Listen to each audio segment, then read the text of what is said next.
तुम्हारा स्वागत है दोस्त। मैं एक इतिहासकार हूँ, एक अभिशप्त इतिहासकार। मेरा काम है तुम्हें अपने अभिशाप का हिस्सा बनाना, क्योंकि जो इतिहास मैं तुम्हें दिखाने जा रहा हूँ, जो कहानी मैं तुम्हें सुनाने जा रहा हूँ, वो सब कुछ बदल देगी। शायद अच्छा होगा अगर तुम ना सुनो, शायद अच्छा होगा अगर तुम लौट जाओ। जो बताया गया है उसी पर विश्वास करो। जो कहानियाँ आज तक सुनी हैं उन्हीं को सच मानो। तुम सच शायद संभाल नहीं पाओगे, तुम सच सुनने के बाद लौट नहीं पाओगे। सुनोगे कहानी?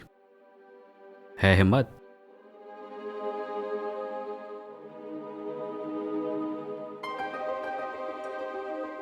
शुरू में धरती पर सिर्फ लोग रहते थे, मानव, सब एक जैसे, समान और बराबरी के। जब देवों का आगमन हुआ तो उन्होंने चाहा कि उनकी हर आज्ञा का पालन हो। उनकी अपार शक्तियों ने सबकी आंखें चकाचौंध कर दी और सब ने वो किया जो वो चाहते थे। देवों ने अपने कामों को अंजाम देने के लिए धरती के लोगों को समुदायों में बांटने का निर्णय लिया। हर समुदाय के मुखिया को देवों ने अपने महामंदिर में बुलाया। देवों ने मुखियाओं से कहा कि उन्हें अपनी भक्ति का सबूत देने के लिए एक आखिरी परीक्षा से गुजरना होगा। उस रात आकाश में पूर्ण चंद्रमा थी। जब 5 मुखिया महामंदिर के अहाते में पहुंचे तो उन्हें वहां 5 बच्चे मिले। कोई भी बच्चा 1 वर्ष से ज्यादा की आयु का नहीं था। देवों के प्रकट होने में समय था, इसलिए मुखिया बच्चों के साथ हंसने खेलने लगे। प्रकट होने के बाद देवों ने देर नहीं की और मुखियाओं को बताया अंतिम परीक्षा के बारे में। हर मुखिया को बिना कोई सवाल पूछे एक बच्चे की जान लेनी थी।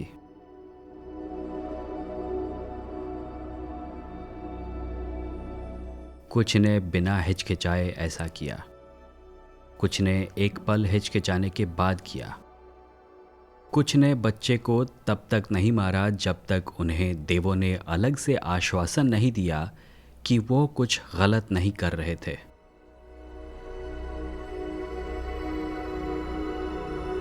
उस रात सिर्फ एक मुखिया थी जिसने देवों को ना कहा। उसका नाम रक्षिता था और उसके वंशजों को आज तक राक्षस कहा जाता है।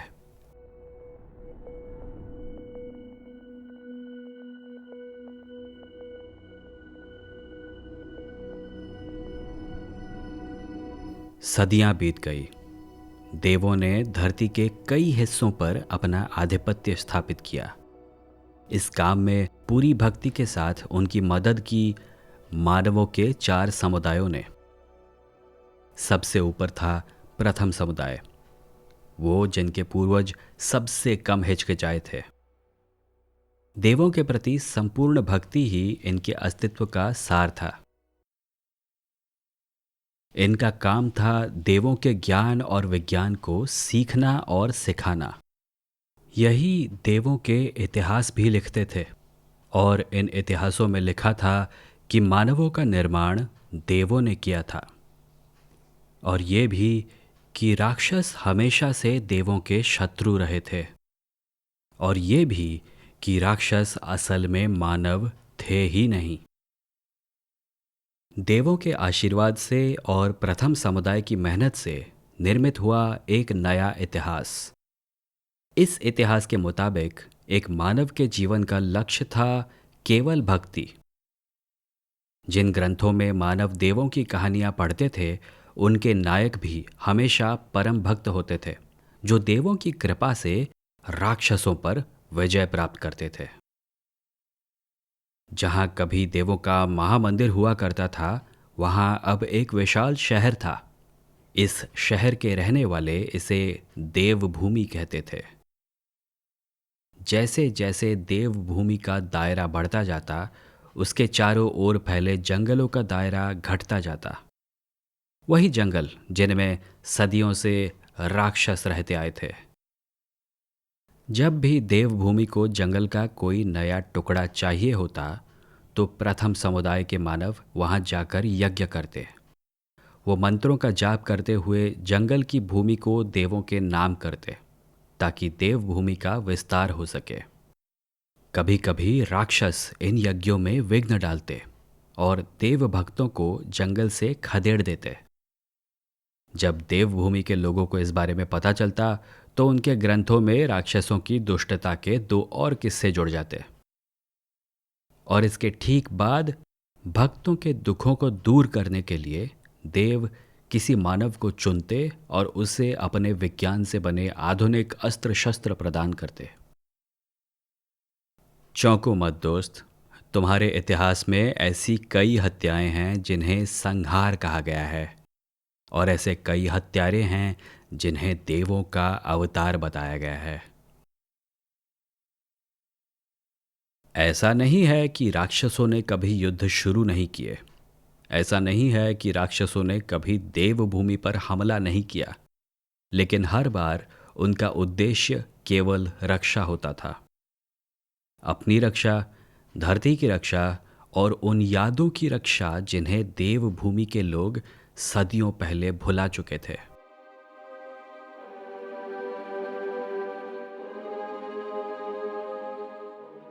कई और सदियां बीती, कई और युद्ध हुए।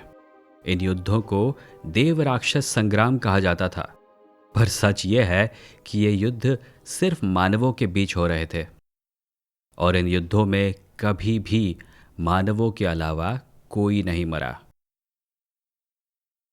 हर युद्ध के बाद जंगल के एक हिस्से को देवभूमि निगल जाती। राक्षस समाप्त होते चले गए। और फिर हजारों सालों बाद एक दिन ऐसा भी आया जब धरती का हर कोना देवभूमि बन चुका था। पूरी दुनिया एक शहर थी। जंगल, नदियां और समुद्र सब देवों के अधीन थे।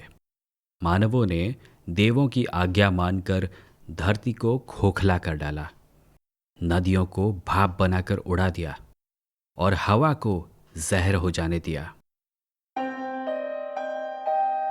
पहले बीमारियां आई, फिर भूकंप आए।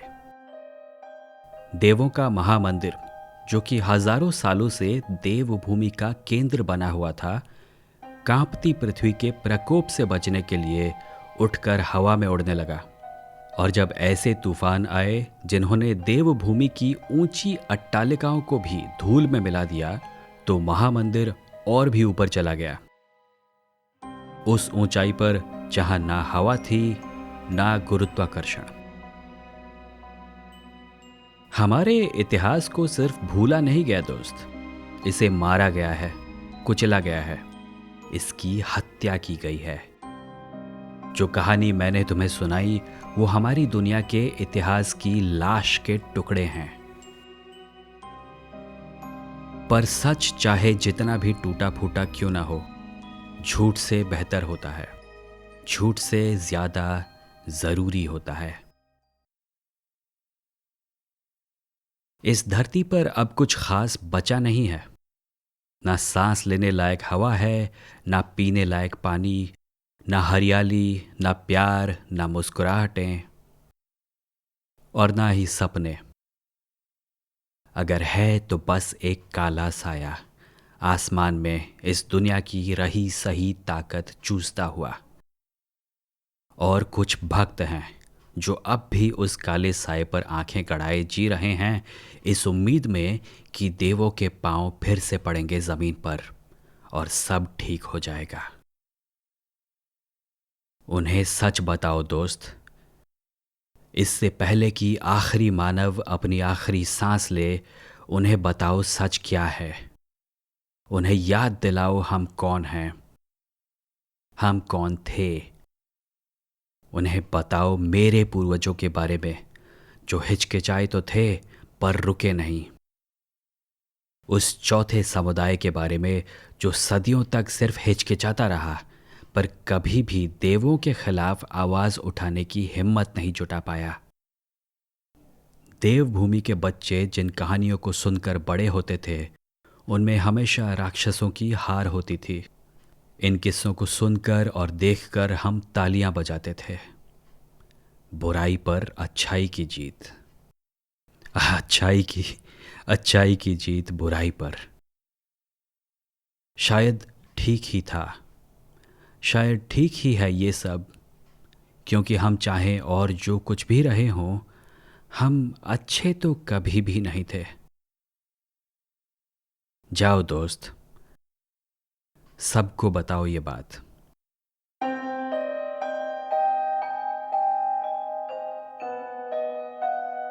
जिस कहानी को अभी आपने सुना, उसका नाम था अंतिम साक्षी। अगर ये कहानी आपको पसंद आई तो इसे अपने दोस्तों के साथ शेयर ज़रूर करें, और अगर आप ये पॉडकास्ट स्पॉटिफाई पर सुन रहे हैं तो फॉलो ज़रूर करें। अगर आप किसी और ऑडियो प्लेटफॉर्म पर सुन रहे हैं तो वहाँ भी सब्सक्राइब ज़रूर करें। कल्प फिक्शन लौटेगा एक और कहानी के साथ। Thank you for listening.